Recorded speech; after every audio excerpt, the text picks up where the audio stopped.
উৎপাদন না করতেন, কিছু সৃষ্টি করতেন না।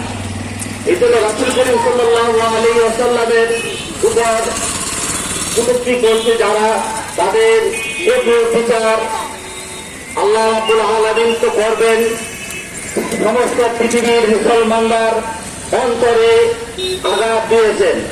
এই জন্য ফ্রান্স সরকার যে রাসূল করিম সাল্লাল্লাহু আলাইহি ওয়াসাল্লামের উপর কটূক্তি করছেন, পৃথিবীর 200 কোটি মুসলমানের অন্তরে আঘাত দিয়েছেন। ফ্রান্স সরকারের সমস্ত 200 কোটি মুসলমানদের কাছে ক্ষমা চাইতে হবে। তাদের পণ্য আমরা বর্জন করব, তাদের কোন পণ্য আমরা কিনব না, ব্যবহার করব না। তাদেরকে এইভাবে অর্থনৈতিকভাবে ঘায়েল করতে হবে, তখনই তারা নত হবে।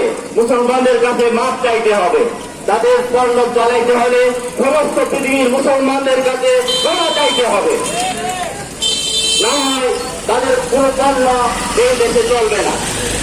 এই জন্য আমি একটা কথা বললাম, রাসূল করিম সাল্লাল্লাহু আলাইহি ওয়াসাল্লামের যুগে যুগে যারাই অবমান করেছেন, তারাই পৃথিবীতে লাঞ্ছিত হয়ে, পৃথিবীতে অপমানিত হয়ে দুনিয়া থেকে বিদায় নিতে হয়েছে। এই ফ্রান্স সরকারও পৃথিবী থেকে লাঞ্ছিত হয়ে, বঞ্চিত হয়ে, অপমানিত হয়ে পৃথিবী থেকে বঞ্চিত হবে।